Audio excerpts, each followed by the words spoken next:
Hey my little namkeens, कैसे हैं आप लोग? आई होप आप सभी अच्छे होंगे, स्वस्थ होंगे, मिस्टर लन को एंजॉय कर रहे होंगे। तो जो कोई भी मेरे चैनल पे न्यू आ रहा है, प्लीज़ मेरे चैनल को लाइक, शेयर, सब्सक्राइब करना मत भूलिएगा। और अगर आप लोगों को मेरे स्टोरी लाइन, उसके प्लॉट्स पसंद आते हैं, तो प्लीज़ मुझे कमेंट्स करके अप्रिशिएट करना भी मत भूलिएगा।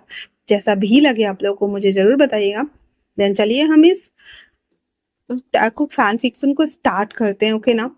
नेक्स्ट स्टोरी गाइस, जिसमें हमारा टॉप जेके होने वाला है, बॉटम हमारा तेते होने वाला है। मैं ले आऊंगी, पर फिलहाल से ये मेरी इच्छा थी, तो मेरी भी थोड़ी-सी रिस्पेक्ट रख लो तुम लोग, क्या ही बोलूँ मैं, ठीक है? बीच-बीच में मैं ऐसी मतलब जिसमें हमारा तेते टॉप होगा और जेके बॉटम होगा, तो मैं ऐसी स्टोरियाँ भी रन कराऊँगी, जिनको पसंद आएगा वो सुनेंगे, नहीं पसंद आएँगे ना सुनेंगे, मैं क्या ही बोलूँ, ठीक है ना? तो चलो हम आगे बढ़ते हैं। जहाँ हमने लास्ट पार्ट में देखा कि जो हमारा जेके था ना, वो तेते के लिए खाना बनाने के लिए चला गया हुआ था, ठीक है? तेते ने कहा था कि उसका सारा काम जेके को करना होगा। लास्ट नाइट जहाँ पे तेरे के मॉम डैड आर्यन और जेहोब आकर के उसे समझाते हैं कि आप यहाँ के किंग हैं, तो आपको अपनी जो क्यून है उसका ख्याल रखना होगा। बट जो तेरे था ना, वो इतने गुस्से में था कि वो बस उन लोगों से बहस करके निकल जाता है। और जब रात को ड्रंकन हालत में वो वापस से अपने कमरे में आता है, जिके के बॉडी पे हिकीज और बाइट मार्क्स दे करके उसे बहुत ज्यादा सेटिस्फैक्शन मिल रहा होता है, क्योंकि उसने ऐसा करा, दैट्स वाई। तो वो बहुत ज्यादा सेटिस्फाइड फील कर रहा होता है, और उसके बाद वो उसके बगल में लेट जाता है, अपना लव कन्फेस करते हुए कि वो उसे पसंद करता है और उसे वो यहाँ से कहीं नहीं जाने देगा। और बाद में जब हमारा जो जेके था, वो तेते को मारने की कोशिश करता है, उसके बाद उसे पनिश किया रहा था उसने। तो अब आगे जेके, जो कि उसके लिए खाना बना करके, और वो जब घर में आता है, तेते आराम से बैठा हुआ था और उसका वेट कर रहा होता है, जहाँ पे दो लड़कियां वहां पे बैठी हुई थी। जेको को देखते ही तेते एक लड़की को अपनी गोद में खींच कर बिठा लेता है, एंड देन उसके हाथ में जो अंगूर था उसे अपने मुंह में से टपाक से लेते हुए उसे घूर कर देख रहा होता है। जेके उसके सामने में एक खाने का ट्रे लेकर के खड़ा था, एंड देन कहता है, ये आपका खाना है, अगर आपको चाहिए तो मैं रख दूं, बोलिए कहाँ रखना है। तेते उसे इशारा करते हुए कहता है, मैं जब तक फिनिश ना कर दूं, इसे हाथ में लेकर ऐसे ही रहो। तो जेके कहता है जी। फिर तेते उसे उन लोगों को वहां से बाहर जाने को कहता है। वो दोनों दासियां वहां से चली जाती हैं, और जो हमारा तेते था वो खड़ा होते हुए उसके पास आकर कहता, तो ये तुमने बनाया है? जेके कहता है जी, ये मैंने बनाया है। तेते कहता है, ठीक है, देखो तो जरा कि मेरी क्यून कैसा खाना बनाती है। ये बोलते हुए तेते चॉपस्टिक उठाता है, देन एक बाइट लेता है। खाना हालांकि जेके ने ठीक और अच्छा ही बनाया था, पर तेते को तो जेके के ऊपर गुस्सा करना था। दैट्स व्हाई कहता, इसमें नमक कम है। और दूसरा वाला, इसमें तुमने चिली ज्यादा डाला है। और ये वाला, आह, ये कितना ज्यादा गर्म है।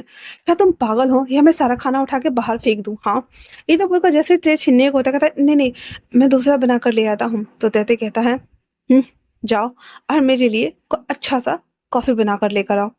और ये बोल करके वो ट्रे उसके हाथ से छीन कर बेड पे रख देता है और उसे जाने को बोल देता है। जेके अपनी आंखों में आंसू लिए हुए वहां से बाहर निकल जाता है। डबडबाई हुई आंखों से वो जब बाहर निकलता है, जहाँ पे सुगा खड़ा था और उसे देख रहा होता है। जब वो जा रहा होता है तो सुगा उसके पीछे पीछे जा रहा होता है। जेके रुकते हुए कहता है, आप मेरे पीछे क्यों आ रहे हैं? सुगा कहता है, आपके लिए मुझे किंग ने हायर किया है, तो मुझे आपके साथ ही रहना है। तो वो कहता, मैं बस किचन तक ही जा रहा हूँ, आप यहीं रहिए, मैं अभी आ जाऊंगा। इतना बोलकर वो सुगा को रोक देता है। किचन वाले एरिया में जो किचन शेफ था, वो था हमारा जिमिन। जिमिन जब वापस से जेको को देखता है तो अपना सर ग्रीट करते हुए कहता, क्यों आप यहाँ पे क्या कर रहे हैं? जिकी कहता है, मुझे उनके लिए कॉफी बनानी है, मुझे बताओ कि उन्हें कैसी कॉफी पसंद है। जिमिन कहता है, आप रो रहे हो? कहता, नहीं तो मैं नहीं रो रहा, मुझे सामान सब दे दो प्लीज। तो जिमिन उसे सारा सामान सब दे देता है, देन कहता है, आप रोना बंद कीजिए, और हाँ, बहुत सारे लोग आपको देख रहे हैं, क्यों, तो प्लीज शांत हो जाइए। जेके कहता है, मैं शांत हूँ, पर मुझे बुरा लग रहा है, मुझे अपनी मम्मी पापा की याद आ रही है। और अपने मन में कहता है, और मेरा पति सच में एक डेविल वुल्फ है, वो एक मॉन्स्टर वुल्फ है, उसे उसे उसे मैं छोड़ूंगा नहीं। और ये बोलते हुए वो कॉफी बनाना स्टार्ट करता है। अब इधर जो हमारा तेते था, उसके जाने के बाद उस ट्रे को देख रहा था और एक सेटिस्फैक्शन के साथ में चॉपस्टिक उठाता है और सब कुछ खाना स्टार्ट कर देता है। उसके बाद जितने भी उसके लिए खाना लेके आए थे, राजशाही खाना जो बनता है, वो सारे खाने को वो रिटर्न करा देता है। और उसके बाद उस खाना को वो आराम से एंजॉय कर रहा होता है। सुगा जो कि बाहर में खड़ा होकर के इस सारे नज़ारों को देख रहा होता है और अपने मन में कहता है, जब आप उन्हें इतना पसंद करते हैं तो बता क्यों नहीं देते हैं किंग, क्यों उन्हें रुला रहे हैं? उनकी आंखों में आंसू बिल्कुल भी अच्छा नहीं लग रहा है। ये बोलते हुए वो अपना सर नीचे किए हुए था। तेते आराम से उस खाने को भरपेट खा लेने के बाद ट्रे को वहां पे छोड़कर जब बाहर आने लगता है तो बाहर में सुगा खड़ा था। उसे देखते हुए कहता है, मैं चाह रहा हूँ उसका ध्यान रखना। सुगा कहता है, एक बात कहूँ आपसे किंग? तेते कहता है, मैं जानता हूँ और मैं तुम्हें आंसर नहीं करने वाला हूँ, बस तुम्हारी ड्यूटी है कि उसके ऊपर नजर रखना, वो 1 मिनट के लिए भी ओझल ना होने पाए, समझे ना तुम? वो कह देता है, जी। और वो जब जा रहा होता है तो जेके उसके लिए कॉफी लेकर आ रहा होता है। जेके वो कॉफी का प्लेट और प्याला ले लेता और कहता है, आप जाइए और मेरे आने तक कमरे को अच्छे से साफ रखिएगा। कुछ चौपाया मैं भिजवा रहा हूँ, उसमें आपको वो सभी चीजें दोबारा से रीराइट करना है। जेके हाँ में सर हिला देता है। उसके बाद वो अंदर आता है और आके बैठ जाता है क्योंकि उसका हाथ जल गया था। जल्दी जल्दी में जब दूध उबाल आ रहा था तो उसने हाथ से ही पकड़ लिया था और उतार दिया था, जिस वजह से ऐसा हो गया था। और वो अपने हाथों को ऐसे देखते हुए फूक रहा होता है। उसकी चारों उंगलियां दोनों हाथ के ऐसे ना लाल लाल हो गए थे और शायद से ही वो लिख पाता, बट फिर भी वो अपने हाथों के ऊपर ऑर्नमेंट लगाकर जब बैठा हुआ था वहां पे चौपाइया की बुक आ गई थी जिसको हमारे सेगी को वापस से रीराइट करना था। उसे देखते ही उसकी आंखें फटी की फटी रह गई थी। ऑलमोस्ट 12 से 13 खाली किताबें थी जिसके अंदर उस किताब को उसके अंदर रीराइट करना था। इसे देखने के बाद वो अपने फिंगर्स को देखता और कहता है, ये एक भी ऐसा मौका नहीं छोड़ते हैं जहाँ पे मुझे ये परेशान ना करे। इतना बोल जो हमारा जेके था ना वो अपने आप को ना ऐसे वुल्फ में ट्रांसफॉर्म करने की कोशिश करता है ताकि वो यहाँ से भाग जाए, बट फिर भी उससे नहीं हो रहा था। वो बहुत ज़्यादा कोशिश करता है बट फिर भी उससे वो वुल्फ में ट्रांसफॉर्म नहीं हो पा रहा था। जेके कहता है, कुछ भी हो जाए मैं आज रात को यहाँ से भाग जाऊंगा। और ये सोचते हुए वो वहाँ पे बैठ जाता है। वो जब लिख रहा था ना तो सिंगर्स चली रहती है तो लहरता है ना, जेके के हाथ ना लहर रहे होते हैं और वो रोते हुए कहता है, बाबा माँ प्लीज मुझे यहाँ से ले जाइए, मुझे यहाँ नहीं रहना, मुझे यहाँ पे नहीं रहना, मुझे यहाँ से ले जाइए प्लीज प्लीज। ये बोलते हुए वो रो रहा होता है, अंदर लिख रहा होता है। तभी उसके विंडो पर किसी की नॉक नॉक होती है। जीके जब बाहर देखता है वहां पे जी सियोंग था। जी सियोंग को देखते हुए वो कहता है, आप यहाँ पे क्या कर रहे हैं? जी सियोंग जो कि अलास्का प्रदेश का प्रधानमंत्री हम कह सकते हैं, मतलब कि हमारे जीके के मॉम डैड का सलाहकार प्रधानमंत्री, ठीक है। वो विंडो ओपन करता है जहाँ पे वो अंदर आ जाता है और जो जी सियोंग था वो बहुत ही लंबा और पतला सा वुल्फ था, व्हाइट कलर का ही था वो। और उसकी जो पूंछ थी उसके ऊपर हल्का सा ग्रे धारिया बना हुआ था। वो ह्यूमन फॉर्म में आते हुए कहता है, हम आपको लेने आए हैं, आप चलिए। वो कहता है, आप आप हमें लेने आए हैं सच में? वो कहता है, चलिए हमारे साथ। वो कहता है, पर मैं नहीं जा सकता क्योंकि मेरी शादी हो गई है और मैं यहाँ का क्यून बन चुका हूँ, और अगर मैं गया तो वो आपके साथ कुछ बुरा ना कर दे। जी सिंह कहता है, ऐसा कुछ भी नहीं करेंगे वो, आप चलिए हमारे साथ। तो जो हमारा जेके है वो कहता है, मैं अभी अभी नहीं जाना मुझे, अगर मैं गया तो वो माँ और बाबा दोनों को मार डालेंगे, समझो ना। जी सिंह कहता है, हमें माफ कर दे, पर हमें आपको लाने के लिए बोला गया है। इतना बोल वो जेके को ऐसे टुन से मार के बेहोश करता है और उसके ऊपर जेके सीधे थ्रो आउट होके गिर जाता है। उसके बाद वो फॉर्म में बनता है और उसे अपने पीठ पर लेता है और जैसे वो चढ़ के आया था ना ऊपर, वैसे नीचे उतरना स्टार्ट कर देता है, लेकिन अनबैलेंस होने की वजह से वो जेके को लेके सीधे गिर जाता है।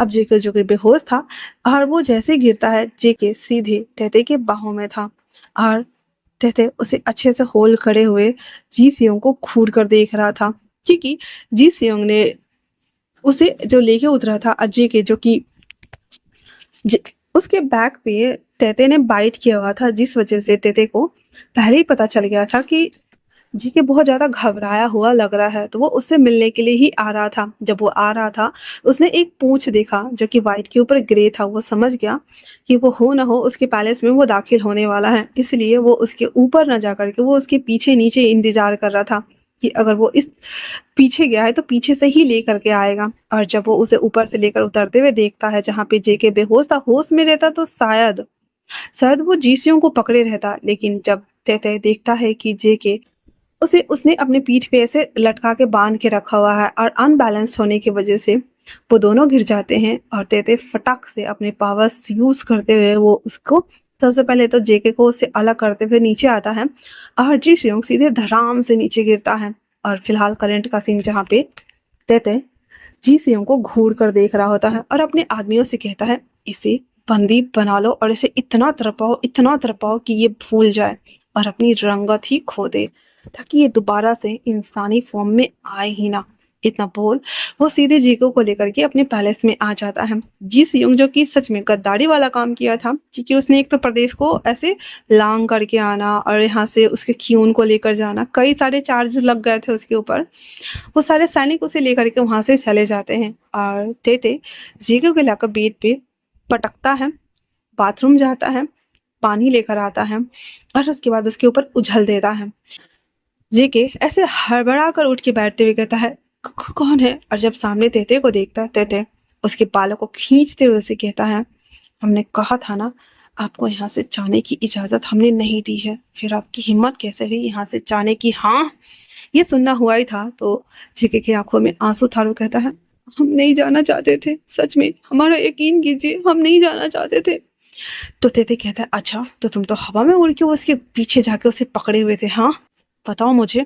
कहता है हम बेहोश हो गए थे, हमारा विश्वास कीजिए ना, हम नहीं जाना चाहते थे, हमने उन्हें मना किया था पर वो हमें लेने आए थे। तेते कहता है अब पता है तुम्हारे उस पिल्ले का क्या होगा? हाँ मैं उसे इतना तरपाऊंगा कि वो मौत की भीख मांगेगा, याद रखना। इतना बोल वो जेके को छोड़ के वहां से वो चला जा रहा होता है। जेके उसके पीछे भागते हुए उसके पैर को पकड़ता रहता है नहीं प्लीज ऐसा मत कीजिए, वो उन्होंने कुछ नहीं किया है, आप मुझे सजा दे दीजिए, आपको जो करना है कीजिए, मेरे साथ उन्हें छोड़ दीजिए, प्लीज प्लीज छोड़ दीजिए। अगर अगर उन्हें कुछ हो गया, उनकी फैमिली है, उनके 2 छोटे-छोटे बच्चे हैं और पापा, आपने कहा था कि मैं यहाँ पे रहूँगा तो आप मेरे मेरे प्रदेश के लोगों को कुछ नहीं करेंगे ना? आप अलास्का को छोड़ देंगे? प्लीज़, प्लीज़ उन्हें छोड़ दीजिए। मैं आपसे भीख माँगता हूँ, मैं भीख माँगता हूँ, प्लीज़ आप जो बोलेंगे मैं करूँगा। प्लीज़, प्लीज़, प्लीज़, प्लीज़ आप बोलिए ना। इतना बोलकर जेके ना तेते के फेस को अपनी तरफ मोड़ते हुए कहता है प्लीज़ बोलिए ना। जेके को ऐसे रोता हुआ देखकर ना उसे बहुत बुरा लग रहा था पर दांत पीसते हुए कहता है मैं उसे एक साथ पे छोड़ूंगा। जेके कहता है हाँ हाँ अब बोलिए, मैं करूंगा, प्लीज बताइए। तेते कहता है उसके पास आते हुए उसे कमर में हाथ डालते हुए मैं जब चाहूँ तुम्हारे साथ सोऊं, ये तुम्हें जो भी बोलूं वो सब कुछ तुम्हें मेरे लिए एक शब्द पे लाना होगा और करना होगा। तो जेके कहता है हाँ मैं करने के लिए तैयार हूँ। दीदी कहता है तुम यहाँ से कभी नहीं जा सकते, तुम मेरे लिए पूरी लाइफ मेरे गुलाम बन के रहने वाले हो। जेके कहता है हाँ हाँ मुझे मंजूर है, मैं कभी नहीं जाऊंगा, मैं कभी नहीं जाऊंगा। दीदी कहता है तुम्हें मेरे लिए लॉयल होना होगा। तो जेके कहता है हाँ मैं आपके लिए लॉयल हूँ। दीदी कहता है तुम मुझे कभी मारने की कोशिश भी नहीं करोगे? जेके कहता है हाँ मैं नहीं करूंगा, मैं सब कुछ करूंगा जो आप कहोगे, प्लीज। तो दीदी जेके को छोड़ता है, ताली बजाता है। वहां पे कुछ सेनापति आ गए थे और साथ में सुगा भी आ गया था। तेरे कह देता है कि जाओ उसे इतना मारो कि वो बस इंसानी फॉर्म में आना भूल जाए और उसे उसके प्रदेश छोड़ कर आओ, पर वो मरना नहीं चाहिए। सुगार वो लोग समझ गए थे उसकी बात को, अंदर वहां से चले जाते हैं। उसके बाद तेते जेके के फेस को ऊपर उठाते कहता बेबी रोना मना है, अब मुझे तुम्हारे साथ खेलना है, चलो शुरू हो जाओ और हाँ मुझे अच्छे से एंटरटेन करो, ओके ना? और इतना बोलते हुए वो उसे देख रहा होता है। तो आज के लिए इतना ही। कैसा लगा आप लोगों को ये चैप्टर मुझे कमेंट्स करके जरूर बताना। तब तक के लिए थैंक्स फॉर वॉचिंग। गरीबो।